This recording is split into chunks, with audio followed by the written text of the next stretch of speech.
That moment when you sit down to film and you realize that you're not actually set up. So hi, how you doing? Yeah. Where's my laptop? Hi, I'm doing fine, yes.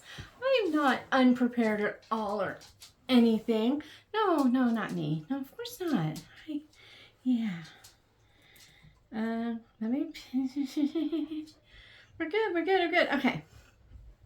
Oh, wait a minute. I should act like this is like the thing, right? Hey, how are you? Only me. Okay. Little bit of an update. I see a package over there I think I need to look at. Anyway, little bit of an update. Kind of lost my train of thought. Anyway, so I haven't been out in the shed-i-ffice for a week now. Because last Saturday, over a week I guess, last Saturday night, my daughter dropped off her cats while they ran off to Arizona. Her boyfriend's, he's kind of like a father. He's an uncle, but I guess he raised them, so he's kind of a father too, you know. Anyway, he died, and so they went to be with family, and she dropped off her cats. Well, at about 2:33 in the morning, Lorna comes in. So Bleach was keeping Lorna awake, kept jumping on her, jumping up in the window, falling off because she's too fat for the window, whole 9 yards. So she brought Bleach out here, and I was like, okay, all right. Well, the second day, it was the other cat that wouldn't leave her alone. And so each night she started bringing both in. Well, one night I used to have a reading light over me, really pretty, little tulip shade. It was super cool. Yeah, they knocked my clock off into that, broke it. Somehow they managed to get the door open. I don't even want to know how they did it, but they got the door open, and then they were chewing and clawing at the screen in the storm door to get out of here. It's been a special week, so I have only listened to books this week, but I've gotten myself to where I'm like, I don't know, between 5 and 10 chapters left in the second to last Mrs. Halifax, and so I'm going to probably listen to the rest and have a whole ranking and discussion of Halifax books coming, because why not? On top of that, that same daughter has this habit of deciding, oh, I want to make zuppa toscana, and so she will bring all the stuff, and oh, let's have sandwiches like grilled cheese to go with it, and so she'll bring the stuff to make that. So she brings all this stuff over and then leaves it. So we have like 3 or 4 loaves of bread in there. And the other night I was sitting there just working, and I was like, I really want rolls. I mean, like, I really want rolls. So I made rolls at 2:30 in the morning. They're so good. Did not have enough flour. Just saying. And so I was afraid they were going to be too dense and heavy. They weren't. That was good. But the dough was really, really sticky. I just had to, another half a cup. That's what it needed. But I ran out. So, but I made rolls, risking incurring the wrath of Mom. And yeah, it came. My mom's like, what's this? And I was like, well, I got a hankering for some rolls last night. And she's like, we don't have enough bread up there. I'm like, I know. And seriously, as I'm talking, I'm like, you know, why don't I just freeze that bread? Duh. I'm going to do that when I go in the house. I don't know why it hasn't occurred. Oh, I know why, actually. There's no room in the freezer for bread. Hi, how you doing? Oh, well, it was a good idea for the 32.4 seconds it lasted. It wasn't even that long. 12.2? 12.1? I don't know, something like that. But, yeah, so I made rolls and risked the wrath of Mom, but a number 6 daughter who left when she came back to get the cats today, she took a few with her. Number 4 daughter came over, took a few with her. I've eaten a few. Number 7 daughter has eaten a few, and there's still only like 3 left after this, which means Mom has eaten a few. Just saying, just saying. So, yeah. So, number 7 daughter, Lorna, and I were going to do a try to guess the book cover thing like Chantal has done on her Patreon. I don't know if she's done it on her actual channel, but I know she's done it on her Patreon where her kids try to describe a book and she tries to guess what it is based on the description of the cover. Well, I was like, I want to see if I could figure it out for mine because most, not all, but most of my covers I've made. And so I was like, that would be fun to see just how few it would take me to get it. And so we were going to do that this afternoon, but then she ended up having a party to go to. So that's coming because she was like, yeah, I'll do that. So I'm like, let's go. But anyway, so then I went looking for different book tags. I'm like, I'm just going to do a book tag because I don't do very many of those and they're kind of fun and I love to watch them. So I was like, why not? But I couldn't really find anything I was really looking for because I didn't want something that was just solely on this particular book or this particular, I don't know. I had an idea of what I wanted and I couldn't find it. So I was like, forget it. I'm making my own. So there's probably one out there like this, but I looked and couldn't find it. Let's go with that. So I have what I'm calling Bookish Favorites tags. So the first one was, what's your, favorite book cover? Not your best book cover, your most beautiful book cover, the book cover that, is just whatever. I really tried to think about what was just like my favorite one. The one that always makes me smile when I look at it. And look, there were a lot. I was like, I love the cover for Sons of Blackbird Mountain because that is so beautiful. And I love the whimsy of A Place to Hang the Moon. That's just super cute. And then I have some like collector's editions and like Rosemary. I love that cover for Rosemary. But I finally decided that my favorite cover is because it has quite a few things that are favorite things of mine. I went looking through all of my shelves, but I think if I had to choose my favorite book cover, it would be my copy of Dear Enemy by Jean Webster. This is the sequel to Daddy Longlegs. In Daddy Longlegs, Jerusha Judy Abbott goes off to college. It's paid for by Mr. Pendleton. And, there's a whole story. It's all epistolary. And it's just her time at college and meeting the guy she marries and all the stuff that happens there. It's not really a romance. But I suppose because there's a romantic element, people probably consider it to be one. I don't, because it's kind of a sideline to the whole point of the story, which is, her just learning how to live out in the world after growing up in this orphanage, right? Well, this one is her friend from college. It's the sequel. She goes to run the orphanage for her, for Judy. Judy is now in charge of it, but she sends this gal to be like the matron. And so it's her letters. This is Sally McBride from the first book. It's her letters to Judy and also to the doctor who is like tasked to the orphanage. So anytime an orphan gets sick or whatever, I know there's one time they all have measles, and the super adorable illustrations that were in the first one are in this one too.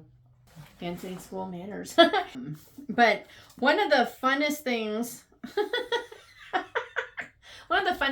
in this one is that anytime she writes to the doctor, she says, "Dear Enemy," and then puts, so it's so much fun. So much fun. Love the book, but I love the cover. And the reason I decided that I love this one the most, and I'm pretty sure it's true. I always think it's other ones, but anytime I think of, this was one of the first ones that came to mind. I was trying to think of all the things, but I was thinking of what is the prettiest or what is the most unique or what is the one I just love is this. It's plaid. I love plaid. And I love this like home feel. It just feels like home. And which is kind of crazy because that's an orphanage. It's not a house. But I just, love this so much. There's another. So anyway, so my favorite book cover is probably my copy of Dear Enemy by Jean Webster, because I do love that so much. All right.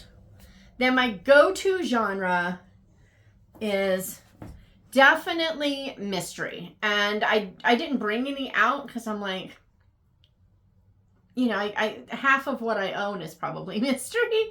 And I was thinking about it. It's like, what is, if I'm just going to grab a book what is it going to be? And it's going to be some form of mystery, whether it's mystery suspense, just straight up, crime mystery, whether it's like Polifax, which is, there's always a mystery to the Polifaxes, even though it's more spy, espionage, even bordering on thriller at times.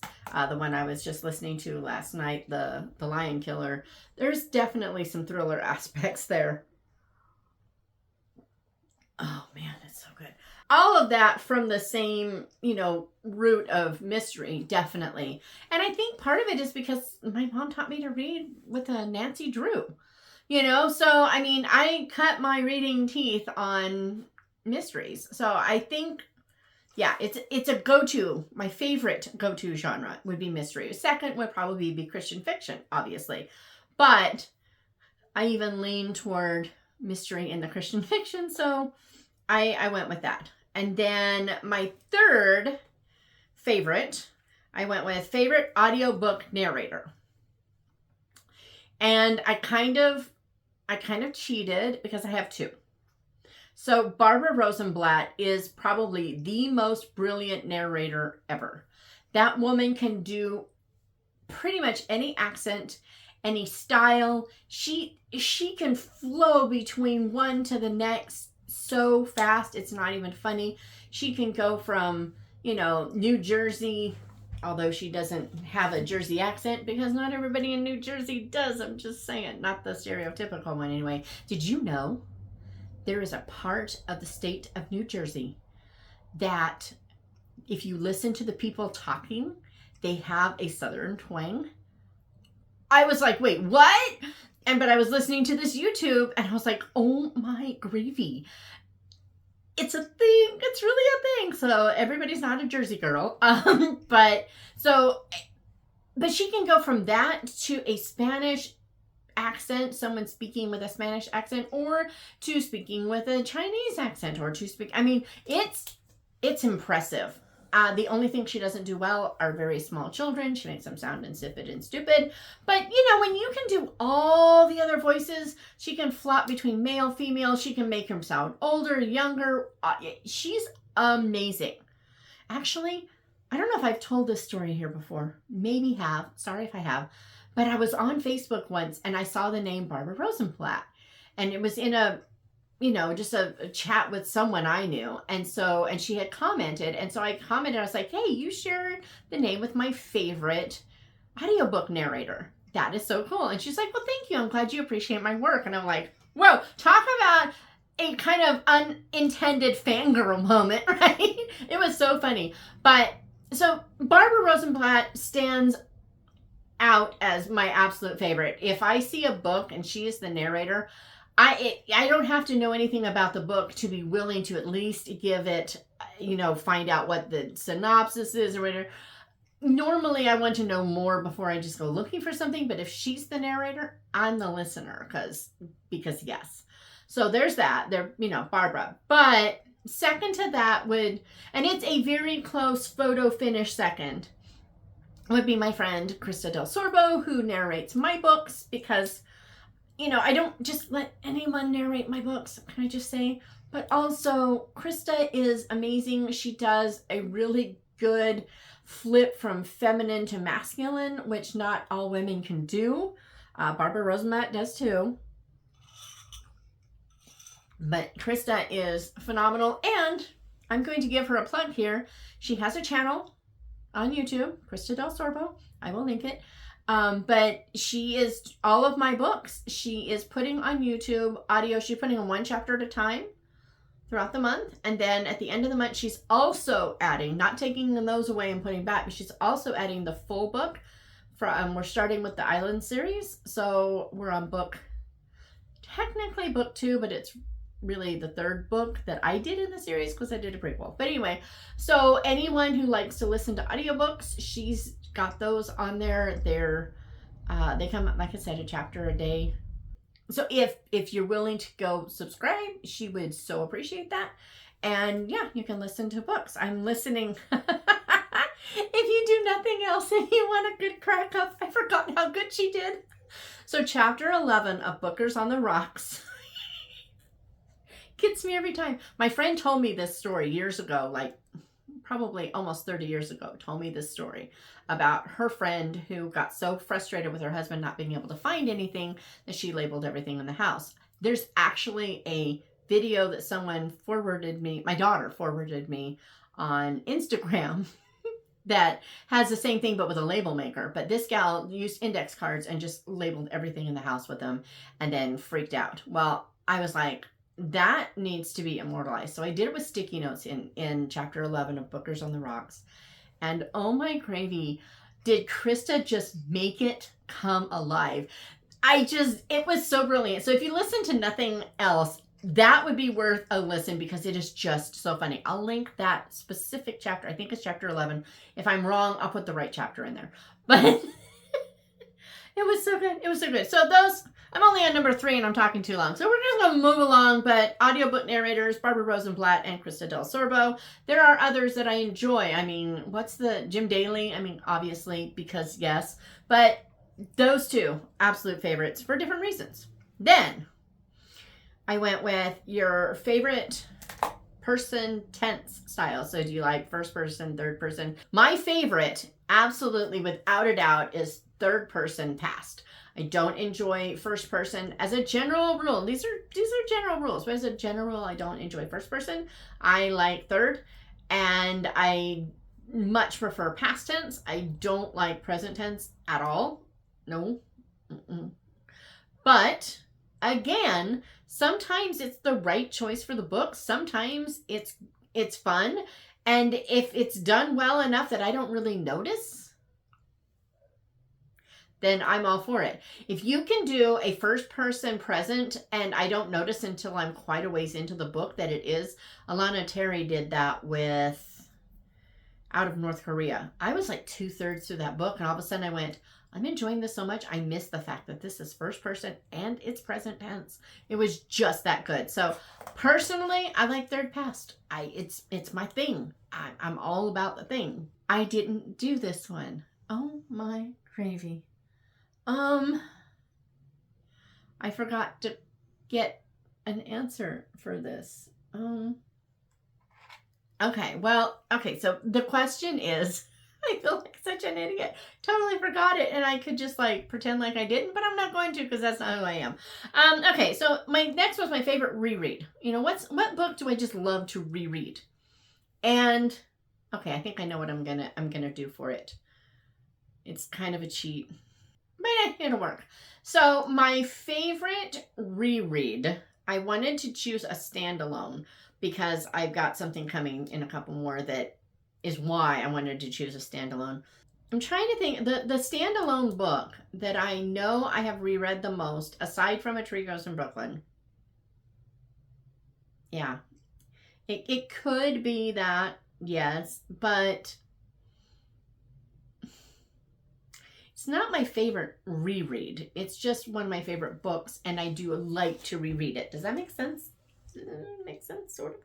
So I'm going to go with, and it's because it's an audio. The audio is why.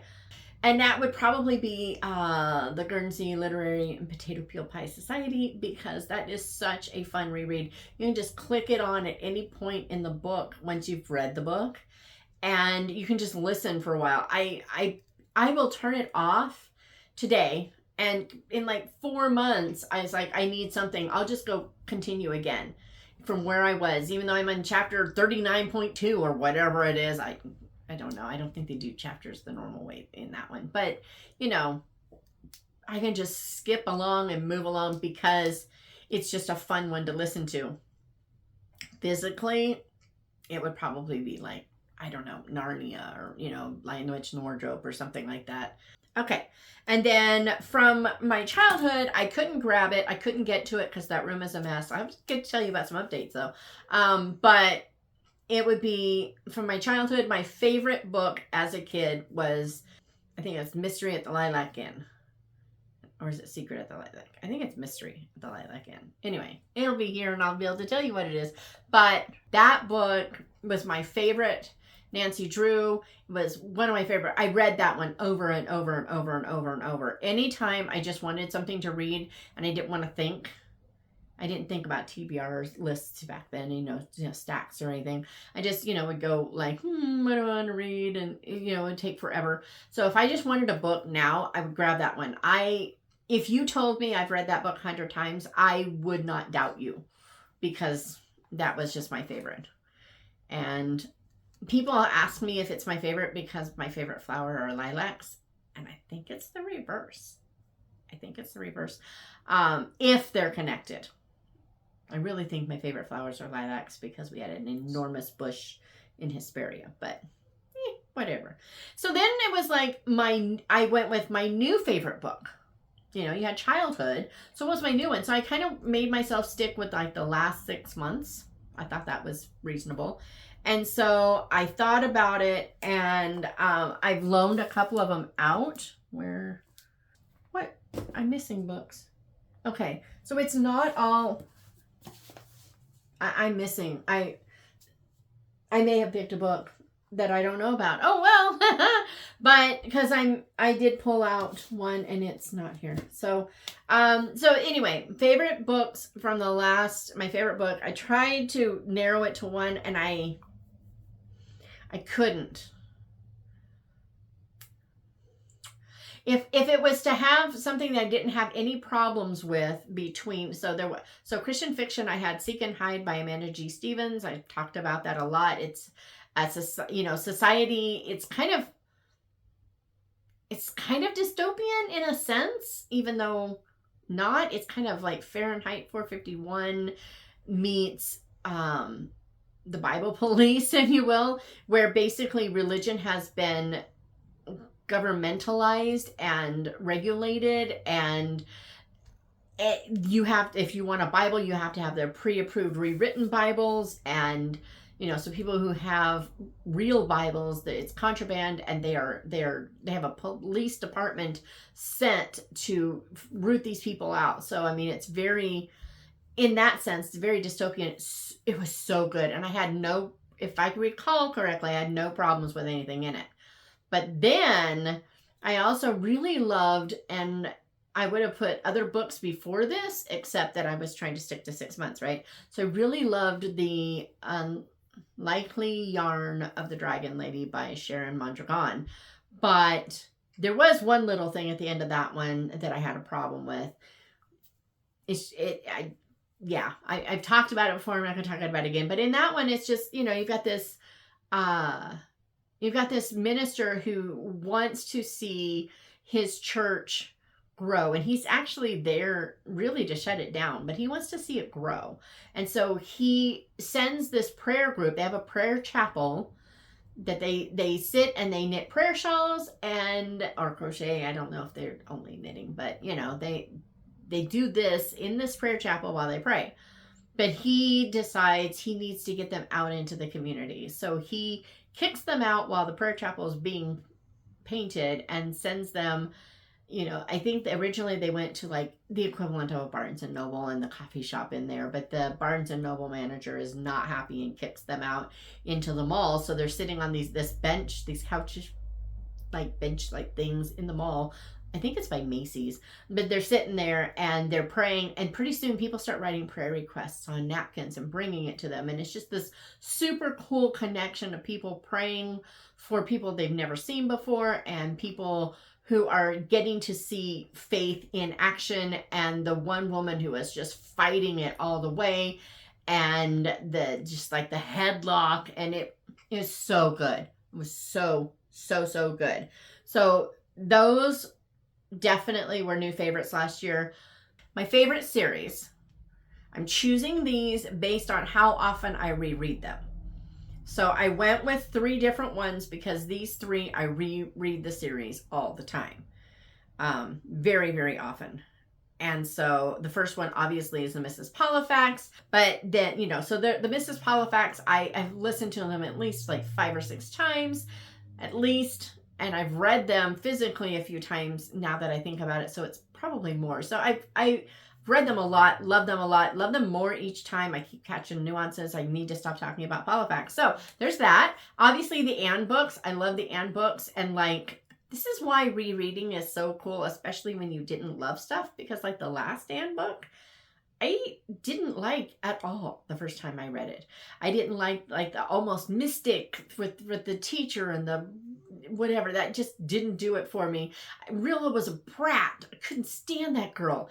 I reread it a few years later. Maybe I'm a little more mature and can see things more. And then I see the whole mystic-ish stuff with that teacher through a new light. You know, I don't see it the way that I saw it before. Before, I really saw it as it's intended to be some sort of spiritual woo-woo thing. Whereas, you know, I watch it later and it's just a sensitive person seeing things coming. I didn't have a problem with Walter's poem the first time, but I have a problem with this gal. It's the same basic thing, the whole Piper thing. And I'm like, I don't know. But then like Rilla, yeah, she was a brat at the beginning. Yeah, but that girl grew up and was amazing. I loved her. So reread. If you don't like something, just give it another shot. If it should be something you like. Okay, I'm just going to say if it should be. If you don't like something that you think you should based upon, like it's part of a series that you like or whatever, maybe it just wasn't the right time to read it. Just throwing that out there. And then the Squire's Tales. There are at least 10 of these, maybe 12. Gerald Morris, I should have it over here because light, but Gerald Morris wrote the Arthurian legends. He took, because the Arthurian legends were from all over Europe, not just, you know, one part of England, but the French had them, and I think even like Saxony, Germany, and there's just lots of different areas of Europe had Arthurian legends. So he took them all, took the best parts of them and rewrote them, and they're hilarious. And from what I understand, he did this with Norse myths and legends. As a kid, he would read them and he would write them down and he would write all the details out, and he would retell his friends and cousins and siblings all about it because he was like so into it, and it like sparked it because these are amazing and I love them and I reread them all the time. And I believe it's The Lioness and Her Knight with Rinks is hilarious. I'm just saying. I just crack up. And they're mainstream upper middle grade, maybe even into younger YA, but you can tell they're written by what I think is a Reformed Baptist minister. I know he's a minister, but I think he's a Reformed Baptist minister. And you can tell with a few spots, you're like, yeah. I mean, there's some overt spots, but most of it isn't even that. It's just really funny, really hilarious. Love this series so much. Okay. Okay. Then my BookTube favorites. Now, here's the deal. My favorite BookTube channels, I had to limit it. I went with the ones that I could recall that I have watched every single episode that has come out since I started watching the channel. That doesn't mean that there aren't others that I like as much, but I just haven't caught, the more you start watching, the more every time there is, so you don't get them all. But these, as far as I know, with the exception of maybe live stream ones, like sometimes, like Krista is on this list, Krista Books and Jams. She occasionally has like reading sprints, or she'll have a live stream, something. Once in a while, I might not watch that one, but I've watched everything else since, and often even before I started watching them. I'll go back and I'll, start watching back. Have I watched her entire backlist? No, but I've watched a lot. Also, the number one on the list was obviously Chantal. I don't think I've watched every one of her backlist, but I've watched most. And if it comes out, I watch it because there's just something about her that really resonates with me. And we like, it's really funny. I like the books she likes. She's not going to like all the ones I like. So it's kind of neat how we're very similar in a lot of ways and very different in other ways. I think that's kind of cool. I just, so those are two. Also, obviously my daughter's channel, and read another chapter. She needs to get back Hello. Hi, Shanice. How you doing? Where's the books? No. The girl's busy. Okay, I get it. I get it. But that doesn't mean I don't want more. And then Miriam. Miriam.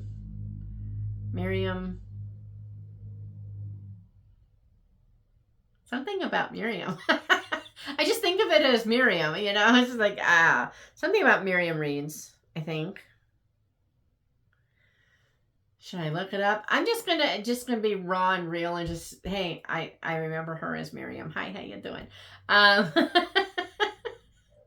Only Shatona. So there's Miriam, and then Mitzi reads and writes. If Mitzi's, and I've gone back and watched most of her previous ones too. Don't think I've watched all yet, but definitely a lot. Love Mitzi. And she and I are the same in that respect too. There's a lot. Well, I don't know. I think she liked Gone with the Wind. So there's that. But anyway, I think she's too close to Georgia. I think she kind of has to. I think it's like a requirement for living there or something. But no, mostly if Mitzi loves it, I'm going to. But there are a few things that I love that she's not. And so again, we've got a lot of similarities. And that's a lot of fun.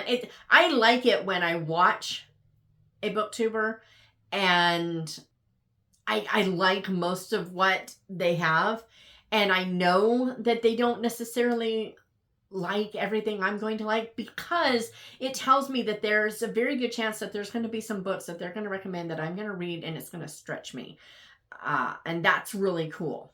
Just saying.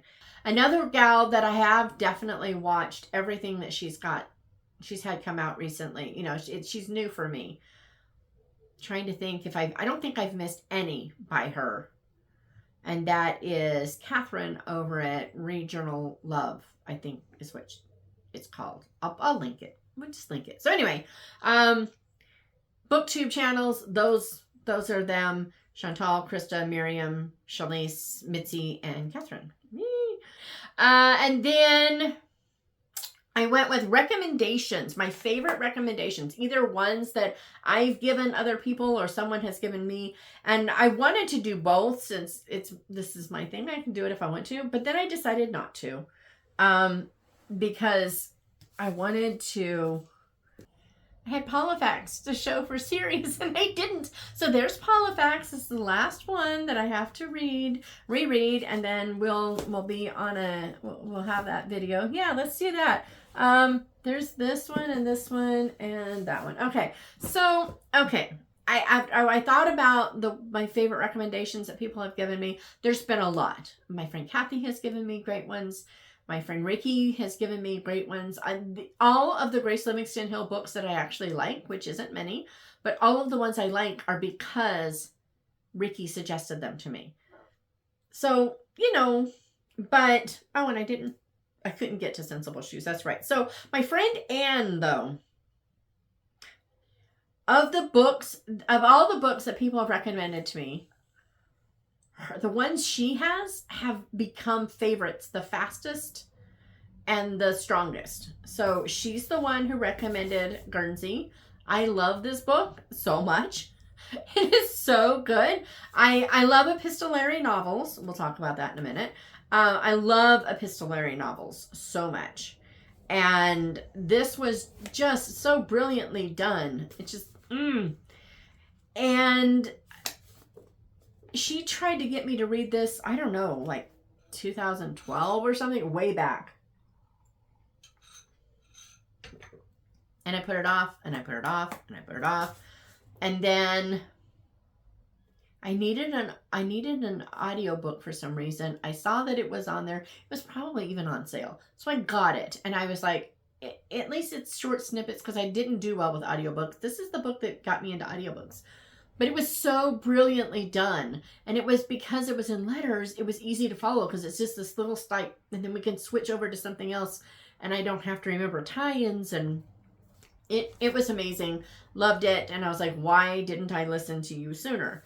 So then she also is probably the one who actually got me to read D.E. Stevenson and Miss Bunkle's book. She and a very good friend of hers at the same time were talking about them. So one of them, I still say, even though I may have bought it because of the other gal, I kind of feel like that was true. She was behind it. She probably mentioned it first. And yeah, it got me into D.E. Stevenson. And then she told me to read, and this is not a very pretty copy. One of these days I'll find a pretty copy. But Charlotte Fairley. This is one of my favorite books of all time. And she recommended it. She's like, you need to read Amberwell and Charlotte Fairley. And so I did. And I didn't take nearly as long to read them. So there's 2 from her. But then she recommended the Sensible Shoes series, which is 4 more books. And those, I, again, waited and waited and waited. And I've talked about why I think God had me wait. But those books are like all-time favorite books. And then I did not wait as long this time. She showed me, and I had not read it. I thought I had, but I hadn't. She showed me The Little White Horse by Elizabeth Googe. I loved this book so much. This book is absolutely delightful. Look at that map. Ah. But just loved this book. I didn't take as long. And see, she recommended it. And I'm trying to think, were there any others? Probably.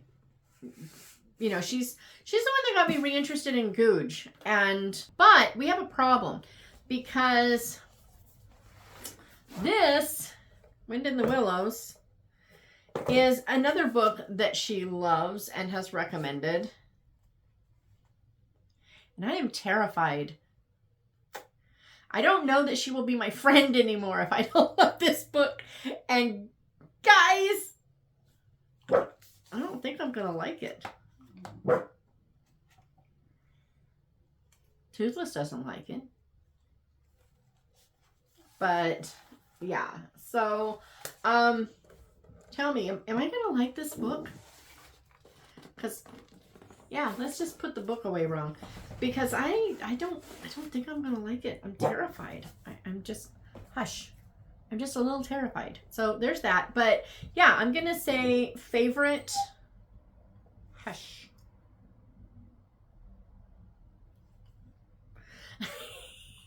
Favorite bookish, recommendations.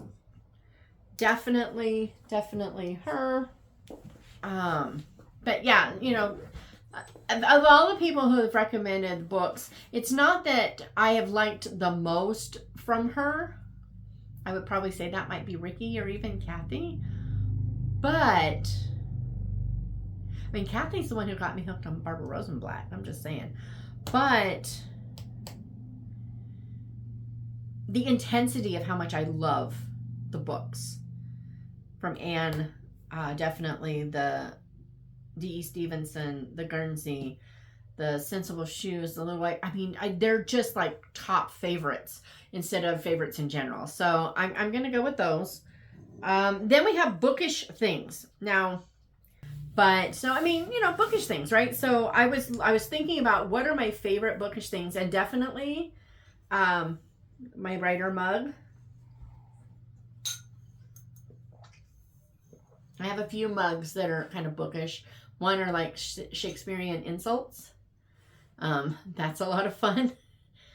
But then also, I love bookish stickers. I have a whole drawer full of like bookish stickers up there. Obviously my daughters are my favorite. I didn't go grab them, but hey. But I'll stick them up to show. She's made some fun bookish stickers, and so I love bookish stickers. I should have brought my journal out. I put them on my like sermon journals and stuff because why not? And I gotta say, guys, Archer and Olive have a new journal coming out. They have books coming on. It's their spring line. It's like vintage books or something like that. Cottage books, vintage books. I don't know, but it's all very book themed oriented. And I need a new book, like I need a hole in the head, but yeah. And I'm a huge fan of Archer and Olive's journals, period. I've been buying them for almost as long as they've existed. if not as long as they've existed. I love a good dot journal, and Archer Olive is definitely a favorite. And then, so I'm not a purse person. I tend to carry tote bags or just my wallet. But if I need, like if I'm going somewhere, I'm not going to open my laptop at all. Then I will switch up, and I have this little doctor's bag that will hold my wallet, glasses, and I have a little cosmetic bag that has like my inhaler and nail clippers and stuff in it. So I will put that in there. I'll confess, I did this side only, but you might be able to see that there's quite a bit of dust on here because I probably haven't used it in a year because I just don't use purses much. But this was easier to grab than the tote bag that I have that matches it. And so, because books. But yeah, this is one of my all-time favorite bookish things too. I'm trying to think if there's anything else, you know, like my little birdhouse I shared before. No, I mean, I like bookish things, but mostly I like books. And then, okay, finally, the last is book style. What style of books do I like? And I'm not talking genre. I'm talking about style, like the writing style, the content style. So like descriptive books, not usually my thing. I love Amanda Dykes. She's incredibly descriptive, but as a general rule, I don't really care. But if you can weave it into the story in such a way that the story feels like it would be lacking without it, then I'm all for it. I love epistolary. It is probably my favorite style. It's like the only way I like first person, because all epistolary is first person, right? I love it. So it's not that I can't love first person. It's just I don't. Character and dialogue driven, in many cases, I prefer. I don't want to say I prefer, but I really, really love. I do like plot driven, but that tends to be with specific genres, like obviously mystery. I love mystery that is plot driven because yes, you know, suspense, all those need to be kind of plot driven. So, you know, there's those kinds of things. I've read a couple now. Have I even finished either one of them though? I don't know that I've finished a free verse novel yet. The free verse really isn't my favorite poetic style either, so there's that. But I'm just trying to think. I just love, really, when it boils down to it, I love a really good story despite how it's written. So I will love a first-person present book if it's a great story, if it makes me laugh, if it keeps me engaged, if I relate to the character, or so don't relate to the character that I want to understand the character. All those things, they matter to me. And so as much as I love epistolary and as much as I love good snappy dialogue, I mean, love it. But really, when it boils down to it, I love a good book. And it doesn't all have to be like really highbrow or anything. I just want something that keeps me engaged, keeps me laughing, keeps me enjoying the story, and makes me care about what's happening. And as long as I care about someone in there or something happening, I'm good. Now I have a bonus one that I decided to end with because people ask me this question all the time. They ask me, what is your favorite book that you've written? And I thought, I'm just going to answer it because it's one question, right? So for a long time, it would have been None So Blind. It went from that to None So Blind. And really, there's other books that I'm like, I want to put in here, but I didn't realize that if I could only pick one book, that I would pick this one until it was the first thing I thought of when I thought of this question. So this is Deepest Roots of the Heart. I hate the title, despise the title. And it's my fault. I agreed to it. The publisher I wanted it, I was going with like Legacy of the Vines, and the publisher was like, that should be the series title. And I agree. But Deepest Roots of the Heart to me sounds like a Harlequin. It just like, bleh. To the one editor, he was like, to me it sounds kind of literary. And I'm like, well, that sounds better, but still, really? But the story is, this guy, one of these days I'll have to tell a story about the cover, but, or maybe I did in a video. Anyway, but this guy, 1945, the war is over, World War II is over. He's just back from the Pacific Theater. He returned with missing an eye, and he's coming back to Napa. He wants to regain his family's vineyards. He has an agreement with the guy that took over, that he will work for them and be able to get them back, because they've been in his family for 100 years. And her dad is running them for that guy. So it is dual timeline. The second timeline always starts off with him telling the story, and then it just slips into you're actually there, so that it's not all telling and not showy.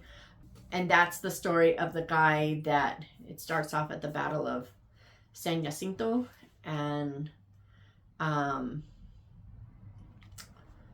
he, you know, when Santa Anna's army ran, they did, you know, that battle was over in 20 minutes because Santa Anna and his generals were sleeping. And so when it started, the guys went running. They weren't trained. The soldiers were not trained. And so they went running. Well, he ran the opposite direction, Avellino. And he ran the opposite direction. And it's just his story of trying to get back home, and then where he goes, and how his story became this family story, and how it all connects. And I forgot how much I loved the book until I started thinking about it again. And I was like, so this is like the prequel / sequel to the entire series. And I have not continued the series because this can't stand alone. I have not continued the series simply because I'm not going with the publisher for the rest of the series. It wasn't a bad publishing experience, but I discovered how much of an indie I really am. So I just was like, let's just stop here. But it's a wonderful story that I love so much. And so this story just it's very near to my heart, and I'm looking forward to continuing it. But yeah, so that's my favorite, I think. My favorite. Guys, I've written over 120 books. It's really hard to choose a favorite, but I think this might be my favorite. Maybe. Anyway, that is my Bookish Favorites tag, if you will. And I'm calling it a tag because I hope somebody else will do this so that I can find out your Bookish favorites, because I think that would be fun. And if they don't, well, now you know mine anyway. So there you go. So anyway, I will see you back with audiobooks and covers and Polyfacts.